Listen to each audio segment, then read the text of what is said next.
दिन में पिता परमेश्वर इस आराधना सभा को हम सभी के लिए आशीष करके पवित्र आत्मा के द्वारा हमें नए जीवन दे दीजिए। प्रभु यीशु के नाम से हम मांगते हैं, आमीन। अभी हम गीत नंबर परमेश्वर की स्तुति के लिए गीत नंबर 249 गाते हैं। परमेश्वर की स्तुति के लिए गीत नंबर 249 गाते हैं।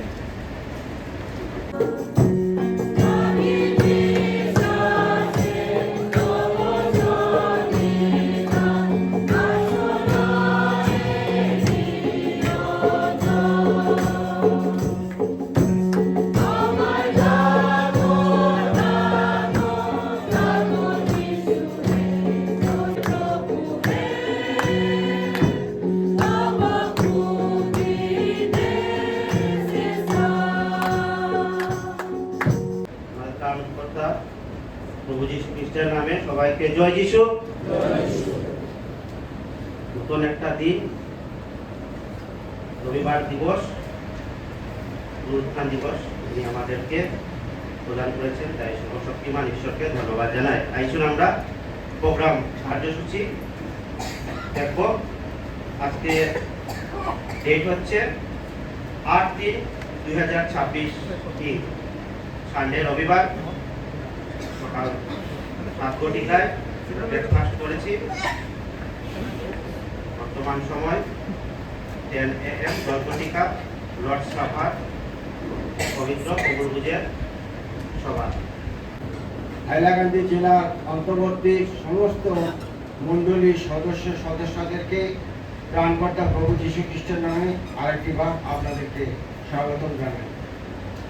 আসুন আমাদের মণ্ডলীর সর্বপ্রথম আমরা কার্যসূচি শুনব, তারপরে সামান্য কিছু কথা আমি আপনাদেরকে বলব। আমাদের বিগত 6 তারিখ থেকে আমাদের এখানে জেলাবাসী সম্মেলনের মধ্যে দিয়ে যা কিছু ছিল আমরা শেষ পর্যায়ে প্রায় চলে এসেছি। এখন আমরা আমাদের যে জেলা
ধন্যবাদ দেই, তুমি আমাদের মতো পাপী ও জীবের সন্তানদেরকে তোমার নাম নেওয়ার জন্য, তোমার গৌরব করার জন্য তুমি আমাদেরকে আহ্বান করেছো। তাই প্রভু আজ আমরা তোমার এই প্রাঙ্গণে এসে তোমার গৌরব, তোমার প্রশংসা করছি। প্রভু তুমি আমাদেরকে প্রচুর আশীর্বাদ করেছো আমাদের শারীরিক জীবনে, আর্থিক জীবনে, সমস্ত বিষয়ে। প্রভু প্রত্যেকটা চাই তোমার আশীর্বাদ যাতে প্রত্যেকে আগামী দিনে আরো প্রচুর প্রভু দান করতে পারে। শুধু দানকে নয়, আমাদের পাপী হৃদয় তোমার করছি। তুমি আমাদের সঙ্গে থাকো। ত্রাণকর্তা প্রেমময় যীশু খ্রিস্টের নামে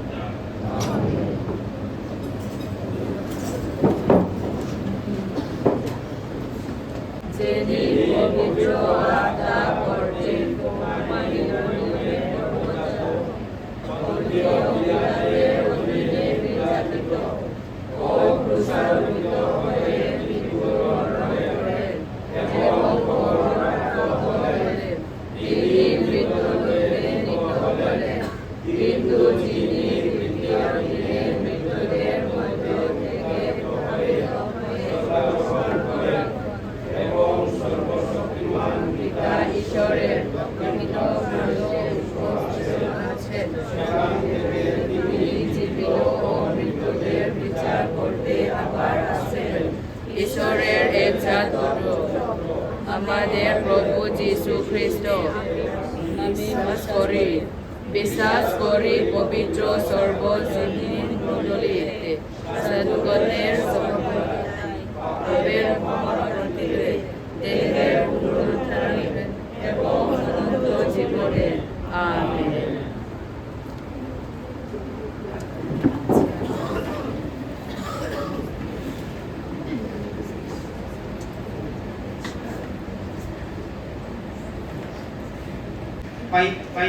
बाईस अध्याय लुका 22 अध्याय 7 पद से 16 पद तक परमेश्वर का वचन सुनते हैं। तब आप मीरी रोटी के पूर्व का दिन आया जिसमें फसह का मेमना बलि करना आवश्यक था। यीशु ने पतरस और यूहन्ना को ये कहकर भेजा, जाकर हमारे खाने के लिए फसह तैयार करो।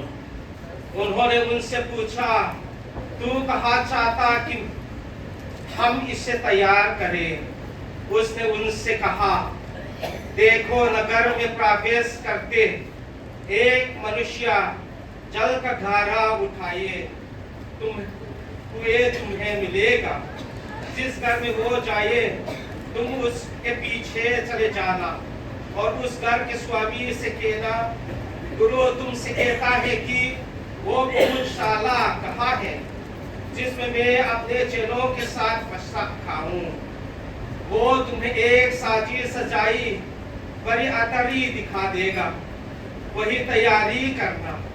उन्होंने जाकर जैसा उसने उनसे कहा था वैसा ही पाया और फसह तैयार किया। परमेश्वर हमने पवित्र वचन पर आशीष दे। आमीन। प्रार्थना करी। दयालु पिता परमेश्वर, जब हम आपका पवित्र स्थान में आते हैं हम डर के गिरते। पिता परमेश्वर आपके सामने में हम आते हैं। इस समय में भी पिता परमेश्वर इस छोटा सा सेवक के द्वारा आप अपना महिमा कीजिए। इस प्रचार को आपका हाथों में हम समर्पण करते हैं। प्रभु यीशु के नाम से हम मांगते हैं। आमीन। प्रभु बोझ विश्वासियों के लिए बहुत महत्वपूर्ण है। ये ऐसा है जिसके द्वारा हम दूसरों से प्रकट करते हैं कि हम प्रभु यीशु मसीह का आदमी है। प्रभु बोझ के द्वारा हम प्रकट करते हैं कि हम प्रभु यीशु मसीह का व्यक्ति है। हम प्रभु यीशु मसीह का है, इसको हम प्रकट करते हैं दूसरों के साथ। उसी के साथ साथ हम प्रभु बोझ के द्वारा प्रभु यीशु मसीह को स्मरण करते हैं, उसको हम याद करते हैं। प्रभु यीशु मसीह ने इस जीवन में, प्रभु यीशु जो परमेश्वर का पुत्र है, इस जीवन में सच कुछ आया है। इस जीवन में मनुष्य का जीवन जिया है। इस जीवन में मनुष्य का जैसा दुख उठाया है, वो मर गया, कर गया और परमेश्वर का महिमा के लिए तीसरे दिन में मृत्यु से विजय प्राप्त करके जी उठा है। इसको हम स्मरण करते हैं। इसको हम प्रभु बोझ के द्वारा प्रचार करते हैं। उस अंतिम रात का कहानी को आज मैं फिर से दोहराना चाहता हूँ। उस रात प्रभु यीशु मसीह अपना 12 प्रेरितों के साथ एक ऊपर वाला कमरे में फसह मना रहा था। इस फसह का त्योहार जो है इस्राएलियों के लिए बहुत महत्वपूर्ण है। और इस फसह का त्योहार में, इस महत्वपूर्ण दिन में प्रभु यीशु मसीह ने एक और समारोह को शुरू किया था, जिसको हम प्रभु बोझ के कर कहलाते हैं। इस त्योहार का समय क्यों इतना महत्वपूर्ण है इस्राएलियों के लिए? इस त्योहार के समय में इस्राएलियों लोग अपने अपने परिवार के साथ एक अलग तरीका का खाना खाते हैं। एक अलग तरीका से इस त्योहार, इस फेस्टिवल को मनाते हैं। परमेश्वर का कार्यों को याद करने के लिए इस त्योहार को इस्राएल लोग मनाते हैं। परमेश्वर का कार्य को हमेशा याद रखने के लिए इस त्योहार को इस्राएल लोग अलग तरीका से मनाते हैं। इस त्योहार को मनाते हैं याद करने के लिए जब मिस्री देश में परमेश्वर ने उनको बचाया था, राजा फिरौन के द्वारा के गुलामी से उनको बचाया था। इसको याद करने के लिए इस्राएली लोग इस पसाख का त्योहार को मनाता था। जैसा हम सब लोग जानते हैं, राजा फिरौन का समय मिस्री देश में आप सभी लोग भी जानते होंगे, जब राजा फिरौन का समय में मिस्री देश में इस्राएलियों गुलामी में रह रहा था। इस्राएल लोगों का हालत जो है इतना खराब हो गया है कि वो नष्ट होने वाला था। उस गुलामी के कारण से नष्ट होने वाला था। उसी समय में परमेश्वर ने अपना सेवक मूसा को भेजा था। मूसा और हारून को भेजा था इस्राएलियों को मिस्री देश से बचाने के लिए। मूसा और हारून को परमेश्वर ने भेजा था। जब ये लोग मिस्री देश में आया, फिरौन को सामना किया था, परमेश्वर ने उनके द्वारा बहुत कार्य किया था, बहुत महान कार्य किया था। फिर भी मिस्री लोगों ने राजा फिरौन का दिल नहीं हिला, उन इस्राएलियों को छोड़ना नहीं दिया था, छोड़ना नहीं चाहता था। ऐसा ही हुआ था। परमेश्वर ने उस मिस्री देश में बहुत अलग तरीका का कार्य किया था। जैसा परमेश्वर ने नाइल नदी को लहू में बदल दिया था, उसमें सब की मछलियों मार डाला था, वैसा ही मेंढक को बनाया था, महामारी को फैलाया था, और पौधे भी आ गया, अंधकार भी आ गया, आग भी आ गया। ऐसा ही हर प्रकार का दंड परमेश्वर ने मिस्री देश के ऊपर में बरसाया था। फिर भी मिस्री देश के लोगों का हृदय नहीं टूटा है। उन लोगों ने इस्राएलियों को जाना नहीं दिया, उन लोगों ने इस्राएलियों को जाने नहीं दिया था। इस्राएलियों को गुलामी के में रख के उनको मार डालना चाहता था।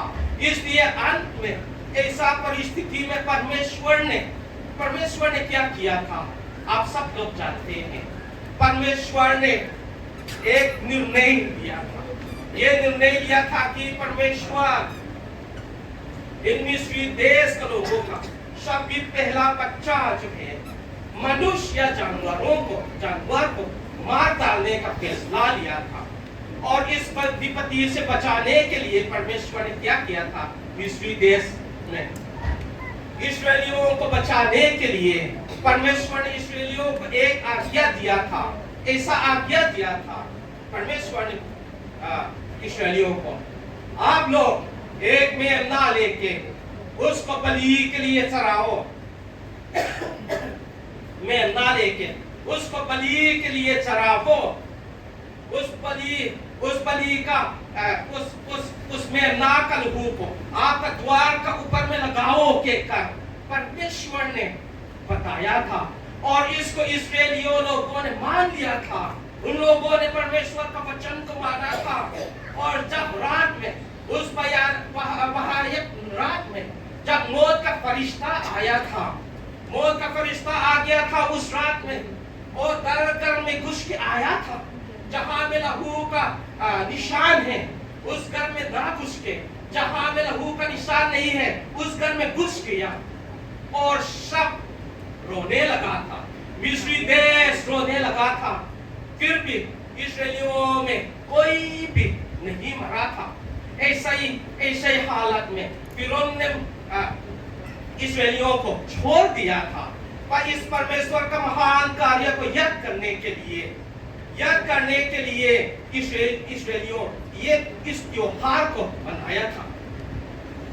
आज मैं आपको बताना चाहता हूं मेरे प्रियो, मिस्री देश का मेमना का लहू जो है प्रभु यीशु का लहू का छाया था। जैसा उस मिस्री देश में परमेश्वर ने मेमना के द्वारा इस्राएलियों को बचाया था, हमारा समय में परमेश्वर ने अपना पुत्र परमेश्वर का मेमना यूहन्ना ने क्या हमें बताया था। देखो, परमेश्वर का मेमना जो जगत का पाप को उठाने वाला कहकर प्रभु यीशु मसीह की तरफ बताया था।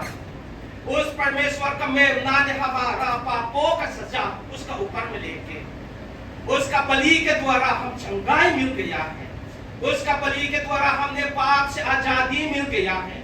जैसा इस्राएलियों ने गुलामी से मिस्री देश से आजादी मिला था, परमेश्वर का मेमना प्रभु यीशु मसीह के द्वारा हमने पापों का आजादी मिल गया है। उस कारण से हम परमेश्वर को पिता कहकर हम पुकार सकते हैं। उस कारण से हम पिता कहकर पुकार सकते हैं। इसका कीमती बहुत ज्यादा है। पिता कहने का कीमती जो है कि पिता कहने का जो दिया है, प्रभु यीशु ने दिया है, वो छोटी बात नहीं है। पवित्र लहू बहाया था, परमेश्वर का पवित्र लहू बहाया था उस क्रूस में। इतना बड़ा चीज प्रभु ने, परमेश्वर ने हमारे ऊपर में किया था। उस अंतिम रात का कहानी को मैं आप लोगों को फिर से याद दिलाना चाहता हूँ। उस अंतिम रात में हमारा प्रभु यीशु मसीह व्याकुल में था। उस अंतिम रात में प्रभु यीशु मसीह दुखित में था। उस जैतून पहाड़ में, गेत्सेमानी का पहाड़ को याद कीजिए। उस जैतून पहाड़ में प्रभु यीशु मसीह व्याकुल में था। वो प्रार्थना कर रहा था कि हे पिता, तू चाहे तो इस कटोरे को मेरे पास से हटा ले, तो भी मेरा नहीं परंतु तेरा इच्छा हो कहकर हमें प्रेम करने की वजह से इस कटोरा को प्रभु यीशु मसीह ने पिया था। हमें मृत्यु का सजा से छुटकारा देने के लिए प्रभु यीशु मसीह ने अपना जीवन दिया था। हमारे कारण से ही है, आपका कारण से ही है, मेरा कारण से ही है।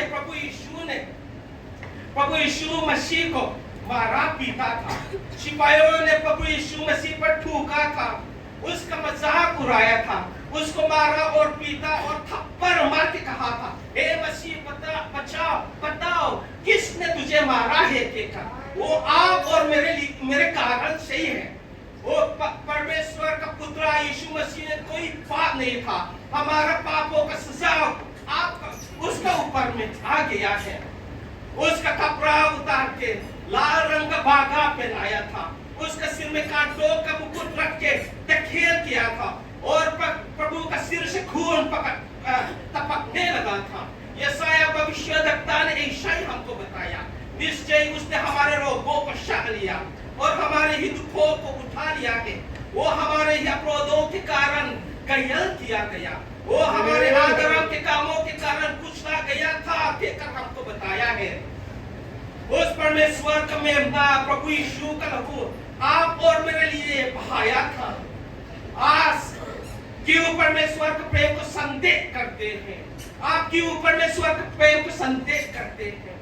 आप जानना चाहते हैं परमेश्वर आपको कितना प्रेम करते हैं? उस क्रूस के तरफ को देखो। उस क्रूस ने प्रभु यीशु ने आपसे कहा है, मैंने इतना ज्यादा से आपको प्रेम किया है, मुझे देखो कहकर अपना हाथ उस क्रूस में बढ़ा के अपना जान दे दिया है। इससे बड़ा प्रेम इस दुनिया में नहीं हो सकते हैं। जो अपना एक लोटा पुत्र को आपके लिए दिया है, वो सब कुछ आपको क्यों नहीं देगा कहकर परमेश्वर का वचन ने आपको बताया है। हालेलुया, परमेश्वर की महिमा हो। आज भी इस प्रभु बोझ के द्वारा परमेश्वर प्रभु के साथ हम संगति करते हैं, प्रभु के साथ संगति करते हैं। जिसने अपना एक लोटा बेटा को नहीं छोड़ा है, आपको सब कुछ देने के लिए तैयार है। इसलिए इस प्रभु बोझ में भी परमेश्वर के साथ संगति करते हैं, उसके साथ बात करते हैं, हमारे हृदय का बातों जो छुपे हुए बातों को परमेश्वर को बताते हैं। ऐसा ही करते ही माफी मांगते हैं हमारा पापों के कारण से। ऐसे ही करते हैं। इस प्रभु बोझ को हम सभी के लिए परमेश्वर आशीष करेंगे। परमेश्वर इस वचन के द्वारा हम सभी को आशीष करे। आमीन।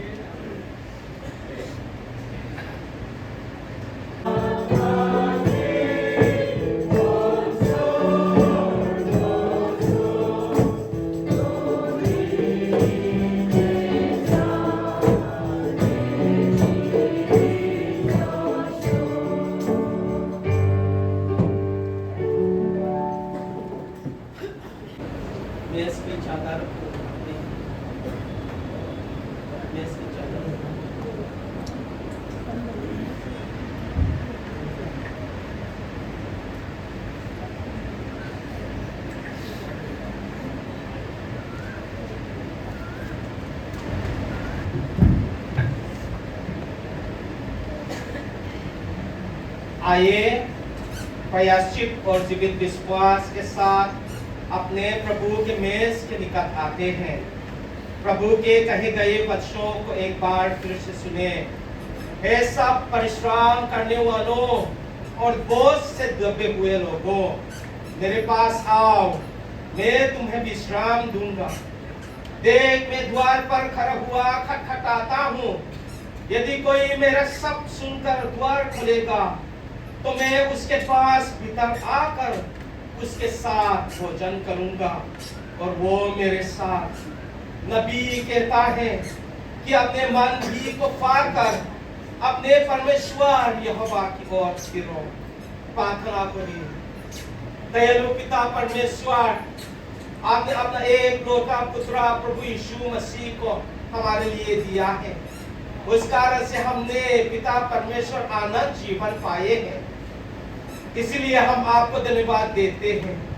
इस समय में जब हम आपका पवित्र प्रभु भोज को बनाएंगे, पवित्र आत्मा के द्वारा हमारे साथ हो लेना।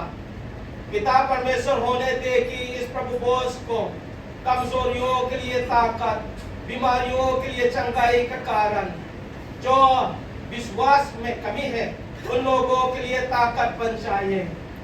इस प्रभु भोज को आपका हाथों में हम समर्पण करते हैं। प्रभु यीशु के नाम से हम मांगते हैं। आमीन। प्रभु की आज्ञा को मानते हुए आइए हम एक साथ खाते हैं।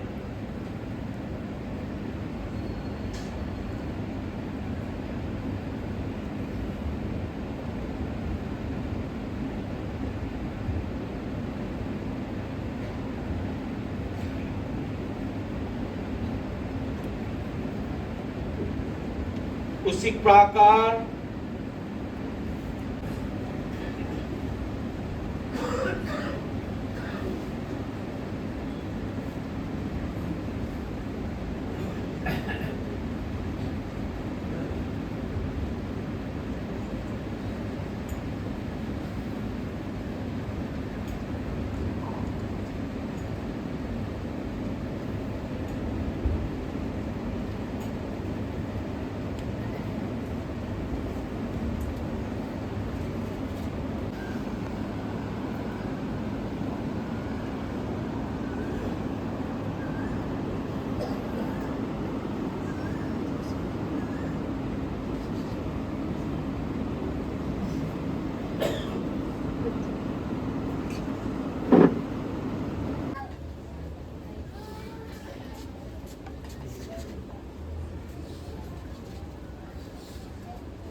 আমাদের প্রাণকর্তা প্রভু যীশু খ্রিস্টের অনুগ্রহ, পিতা ঈশ্বরের প্রেম, পবিত্র আত্মার সহভাগিতা এখন হইতে অনন্তকাল পর্যন্ত তোমাদের সহবর্তী হোক। আমেন।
তাড়াতাড়ি যাও না।